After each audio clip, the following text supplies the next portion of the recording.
Dernière minute, Paul Biya annoncé chez Vladimir Poutine. Au moment où plusieurs Camerounais attendent le retour du vieux lion, c'est une surprise totale qui s'annonce.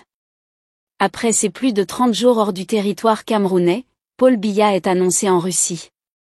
En effet, le président camerounais est annoncé au sommet Afrique-Russie de Saint-Pétersbourg. Il sera sans doute reçu par son homologue russe, Vladimir Poutine. Le sommet Russie-Afrique est un événement majeur dans les relations russo-africaines. Il vise à atteindre un nouveau niveau dans notre partenariat mutuellement profitable pour faire face aux enjeux du XXIe siècle.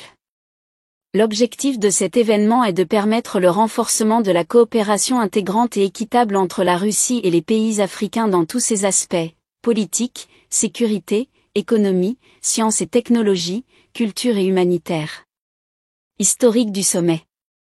Le premier sommet Russie-Afrique s'est tenu à Sotchi les 23 et 24 octobre 2019 sous la devise « Pour la paix, la sécurité et le développement ». C'est la première fois qu'une rencontre d'une telle envergure se tenait dans la Russie contemporaine, elle aura constitué un événement sans précédent dans l'histoire des relations russo-africaines. Ce sommet a permis de définir les domaines prioritaires de coopération économique dans lesquels des résultats concrets peuvent être obtenus dans les années à venir.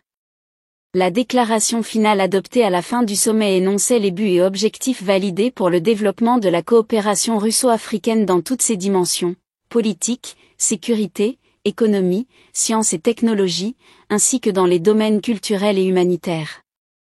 Bain de sang à Bamenda, les États-Unis envoient un important message à Paul Biya, surprise générale. Une attaque meurtrière perpétrée par des hommes armés présentés comme des séparatistes a provoqué la mort de 11 civils et blessé un autre dans un bar à Natcho Jonction, à Bamenda, région du nord-ouest du Cameroun. Cet événement tragique relance le débat sur la crise anglophone qui secoue les régions du nord-ouest et sud-ouest du pays depuis 2017. L'attaque a plongé la communauté locale dans l'effroi, et les autorités ont réagi en engageant une opération de ratissage pour appréhender les assaillants. Cependant, cette violence aveugle a suscité de vives condamnations de la part de la communauté internationale, notamment des États-Unis. L'ambassade des États-Unis au Cameroun a exprimé son profond regret devant cette nouvelle tragédie et a appelé à la fin de la crise qui a déjà fait de nombreuses victimes civiles. Dans un communiqué, elle a déclaré « Les événements de la semaine dernière à Bamenda mettent en exergue le prix tragique payé par les civils résultant de la crise dans les régions du nord-ouest et du sud-ouest. » Le gouvernement américain a souligné la nécessité de privilégier le dialogue pour résoudre le conflit plutôt que de recourir à la violence. Depuis le début de la crise, Washington a constamment encouragé toutes les parties impliquées à rechercher des solutions pacifiques et constructives pour mettre fin aux hostilités. La crise anglophone a commencé en 2016 comme une revendication sociale de la minorité anglophone du Cameroun, mais elle a évolué en un conflit armé opposant les séparatistes aux forces gouvernementales. Le régime du président Paul Biya, qui s'oppose fermement à toute idée de sécession, a déployé l'armée dans les régions concernées.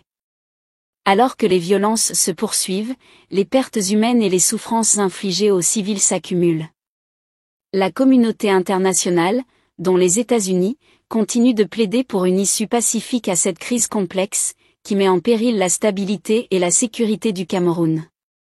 Les attaques récentes à Bamenda rappellent l'urgence d'une résolution diplomatique et inclusive, impliquant toutes les parties prenantes, afin de mettre fin à la violence et de restaurer la paix dans les régions du nord-ouest et sud-ouest.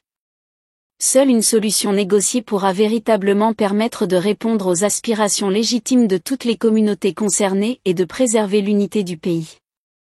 La communauté internationale, tout en exprimant ses condoléances aux familles des victimes, exhorte les autorités camerounaises et les groupes séparatistes à s'engager résolument dans des pourparlers constructifs, afin de mettre un terme définitif à cette tragédie qui perdure depuis trop longtemps.